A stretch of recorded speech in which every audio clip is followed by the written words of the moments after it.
Welcome to the great debate. Today we have a fantastic debate for you. It's all about emotion.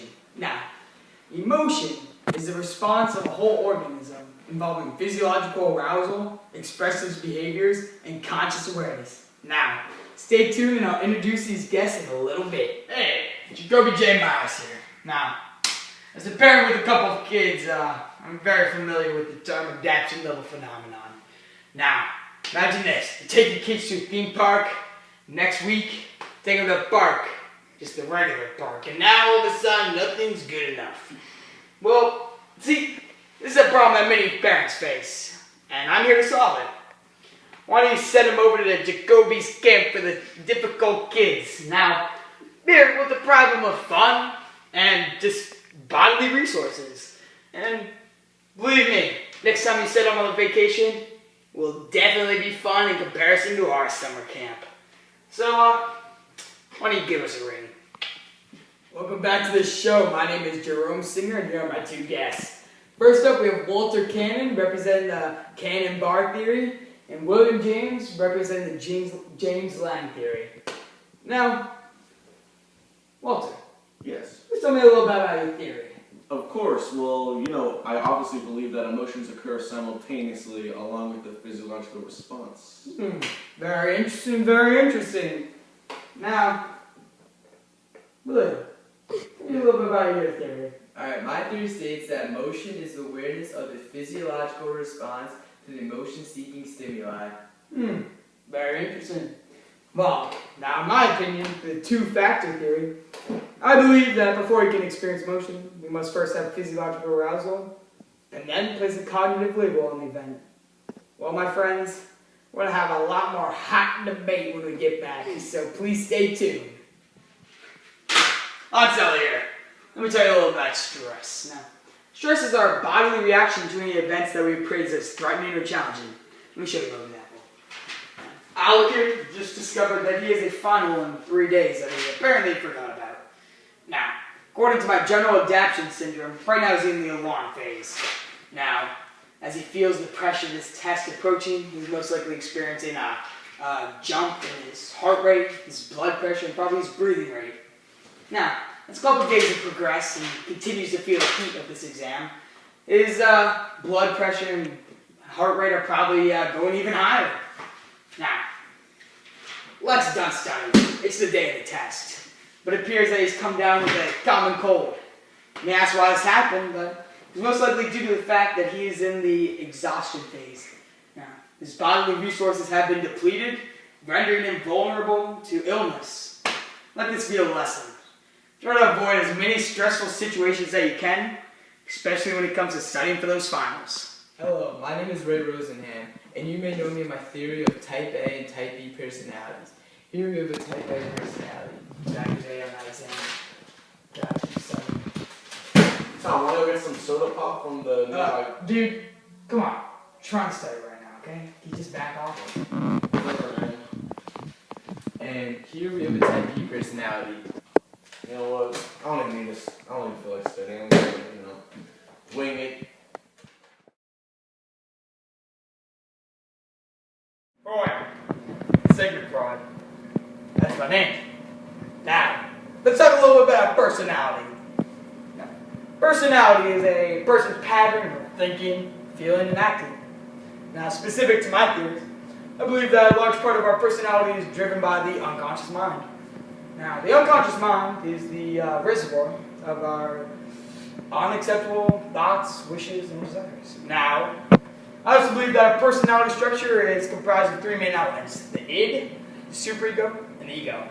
Now, I'm going to explain this through an example. Imagine you're thinking about eating your brother's cookies. Now, here are the different ways in which the elements of your personality might react. Now, first off, we have the id, which reacts on the pleasure principle. Even though these are my brother's cookies, and I know he wants to save them, I want them now! Very interesting. Almost childlike, would you say? Now we have the superego. Alright, though I might want to eat these cookies, I know it's my brother's cookies and that might make him mad, so I'm not going to eat them. Yeah, and it might spoil your appetite too. Now, let's move on to the ego, which operates on the reality principle. Alright guys, I said we just eat one cookie each. That way our brother won't get mad and we won't ruin our appetite. Wow, sounds like you solved that problem, satisfying both the id and the superego. And welcome back to the program. My name is James Gatz, and this is a great debate. Now, today we're going to be talking a little about personality, specifically from the psychoanalytical perspective. Now, here are my guests. Alfred Adler, tell me a little bit about your ideas on personality. Alright, so I believe in the inferiority complex, which states that our behavior is driven by our efforts to conquer childhood feelings of inferiority. Very interesting. Inferiority complex.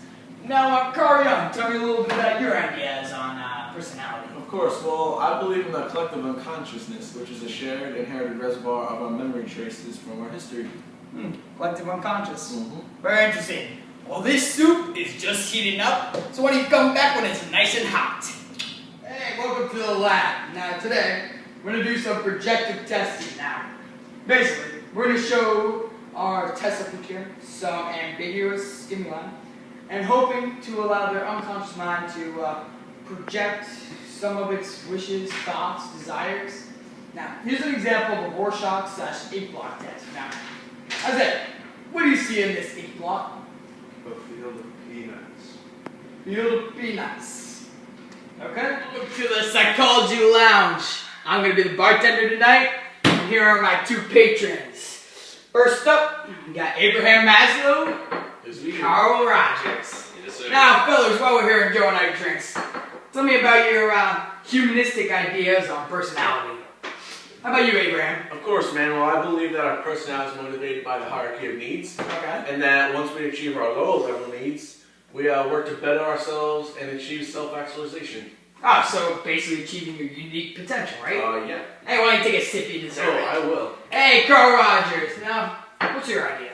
Well, I believe that all people are good, and that our personalities are nurtured by genuine people, people who are empathetic, and accepting through positive regard. Yeah, unconditional positive regard. That's very important. Yes, sir. Well, these gentlemen finish their drinks. Want to skedaddle? I'll drink to that. Hey, I'll drink to that. Oh my god, it's a trained prospective psychologist. Oh my god, please introduce yourselves to the camera.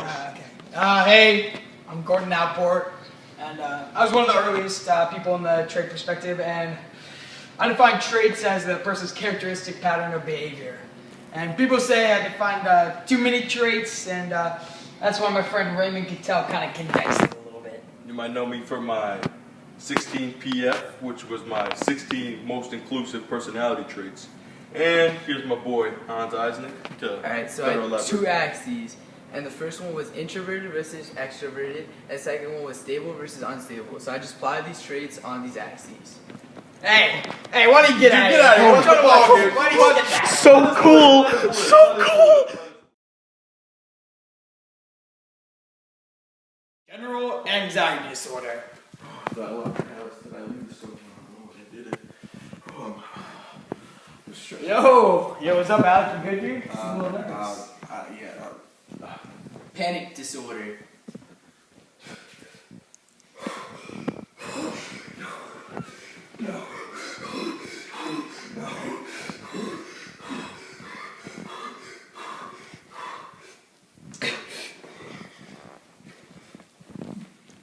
Phobias.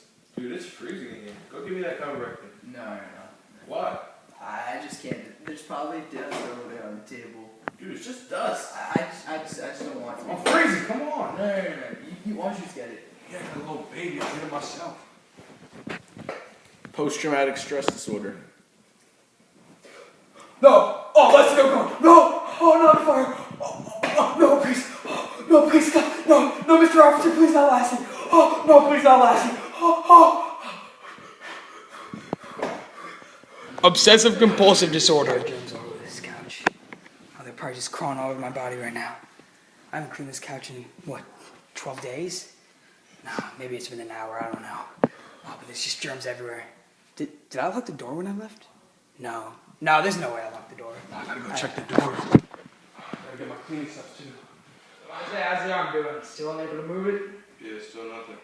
Well, I mean, we're at a test, and right now we're just blanking out because, I don't know, it doesn't seem to be any physiological cause. So, I mean, I'm not saying that it's made up or anything, but this might be of psychological origins. You might be experiencing conversion disorder. So, I'm going to refer you to a psychologist, maybe a therapist. Hopefully we can get you better, okay, bud? Alright. So, decide to come back after lunch again, Alec? Yeah, it's just, my skin's been itching and, like, my head hurts. I think it might be cancer or something. No. Well, I mean, we did run a bunch of tests on you over the past couple of days, and doesn't look like to be any major diseases popping up. And honestly, itchy skin and a minor headache, that's pretty normal.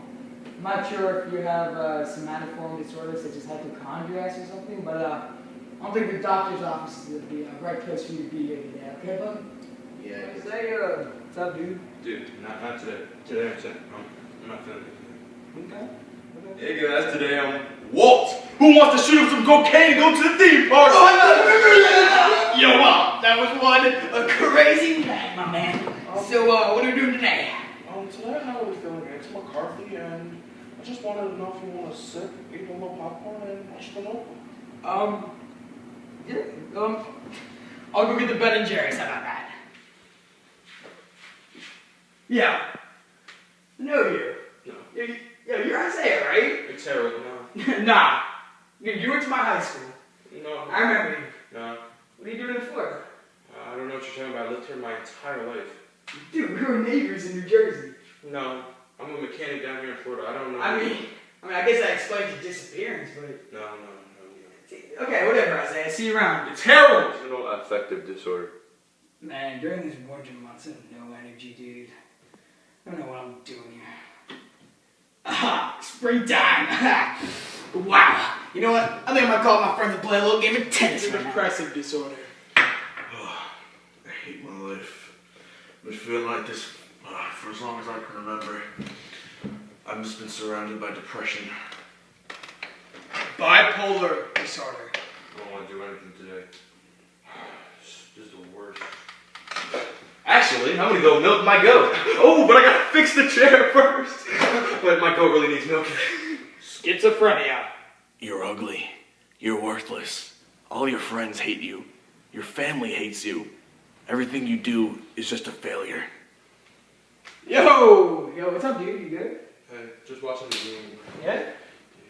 By the way, I wish I could just capture all this fame. All these stars are just so big. But I swear, do not call me lame.